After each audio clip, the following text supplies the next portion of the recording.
বিসমিল্লাহ আসসালামু আলাইকুম রহমতুল্লাহ বারাকাতু। বিসমিল্লাহির রহমানির রহিম।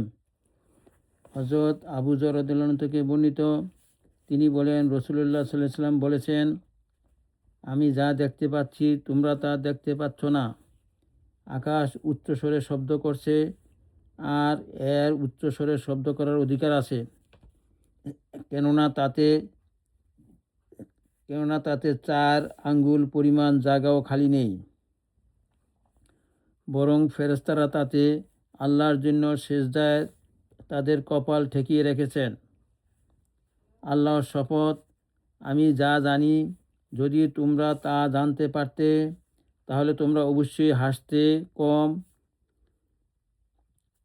কম কাঁদতে বেশি, আর তোমরা স্ত্রীদের সাথে বিছানা শুয়ে আমোদ আহ্লাদও করতে না, এবং মহান আল্লাহর কাছে আশ্রয় চাওয়ার জন্য বনে জঙ্গলে বেরিয়ে যেতে। এই হাদিসটি ইমাম তিরমিজি এই হাদিস বর্ণনা করেছেন এবং তিনি বলেন এই হাদিসটি হাসান। বিসমিল্লাহির রহমানির রহিম। আবু বারজা নাদলা ইবনে উবায়েদ আল আসলামি রাদিয়াল্লাহু আনহু থেকে বর্ণিত, তিনি বলেন, রাসূলুল্লাহ সাল্লাল্লাহু আলাইহি ওয়াসাল্লাম বলেছেন, কিয়ামতের দিন হাসরের ময়দানে বান্দা তার স্থানে দাঁড়িয়ে থাকবে, যে পর্যন্ত না তাকে জিজ্ঞেস করা হবে তার জীবনকাল কীরূপে অতিবাহিত করেছে, তার জ্ঞান কী কাজে লাগিয়েছে, তার সম্পদ কোথা থেকে অর্জন করেছে এবং কোন খাতে খরচ করেছে, এবং তার শরীর কীভাবে পুরানো করেছে। ইমাম তিরমিজি এই হাদিস বর্ণনা করে বলেন, হাদিসটি হাসান ও সহিহ। বিসমিল্লাহির রহমানির রহিম। আবু হুরায়রা রাদিয়াল্লাহু আনহু থেকে বর্ণিত, তিনি বলেন, রাসূলুল্লাহ সাল্লাল্লাহু আলাইহি ওয়াসাল্লাম এই আয়াত পাঠ করলেন, যার অর্থ, সেদিন জমিন তার সমস্ত বিষয় বর্ণনা করবে। সূরা আজ জিলজাল আয়াত নম্বর 4। অতঃপর তিনি জিজ্ঞাসা করলেন, তোমরা কি জানো সেদিন জমিন কি বর্ণনা করবে? উপস্থিত সবাই বললেন, আল্লাহ ও তার রাসূলই ভালো জানেন। তিনি বলেন, জমিন যে বিষয়ে বর্ণনা করবে তা এই যে, তার উপরে প্রত্যেক নর নারী যে যে কাজ করেছে সে সম্পর্কে সাক্ষ্য দিয়ে বলবে, তুমি এই দিন এই কাজ করেছ। এগুলো হলো তার বর্ণনা। ইমাম তিরমিজি হাদিসটি উদ্ধৃত করে বলেন, এটি হাসান ও সহিহ হাদিস। বিসমিল্লাহির রহমানির রহিম।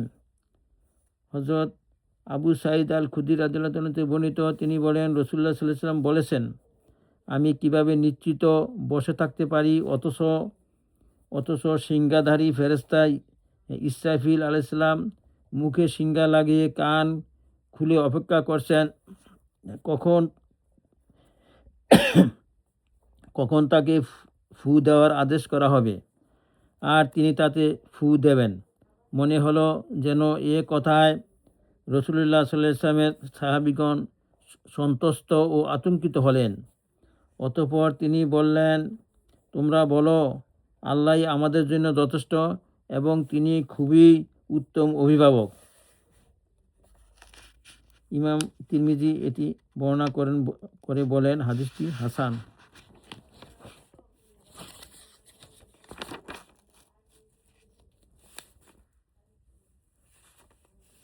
বিসমিল্লাহির রহমানির রহিম। আবু হুরায়রা রাদিয়াল্লাহু আনহু থেকে বর্ণিত, তিনি বলেন, রাসূলুল্লাহ সাল্লাল্লাহু আলাইহি ওয়াসাল্লাম বলেছেন, যে ব্যক্তি শেষ রাতে শত্রুর লুটতরাজকে ভয় করে সে সন্ধ্যা রাতেই রওনা হয়, এবং যে ব্যক্তি সন্ধ্যা রাতেই রওনা হয় সে গন্তব্যস্থলে পৌঁছতে পারে। জেনে রাখো, আল্লাহর সামগ্রী খুবই মূল্যবান। জেনে রাখো, আল্লাহর সামগ্রী হলো জান্নাত। ইমাম তিরমিজি হাদিসটি উদ্ধৃত করে বলেন, এটি হাসান হাদিস। বিসমিল্লাহির রহমানির রহিম। আয়েশা রাদিয়াল্লাহু আনহা থেকে বর্ণিত, তিনি বলেন, আমি রাসূলুল্লাহ সাল্লাল্লাহু আলাইহি ওয়াসাল্লামকে বলতে শুনেছি, কিয়ামতের দিন লোকদের খালি পায়ে, উলঙ্গ শরীরে এবং খাতনাহীন অবস্থায় সমবেত করা হবে। আমি জিজ্ঞেস করলাম, ইয়া রাসূলুল্লাহ সাল্লাল্লাহু আলাইহি ওয়াসাল্লাম, সমস্ত নারী পুরুষ একসাথে হলে তো তারা একে অপরকে দেখবে? তিনি বলেন, হে আয়েশা, মানুষ যা কল্পনা করে সেদিনের পরিস্থিতি তার চাইতেও ভয়াবহ রূপ ধারণ করবে। অপর এক বর্ণনায় আছে, মানুষ একে অপরের দিকে তাকানোর চাইতেও সেদিনের অবস্থা আরও ভয়াবহ হবে। বুখারী ও মুসলিম। হে আল্লাহ, আমাদেরকে নেক আমল করার তৌফিক দান করুন।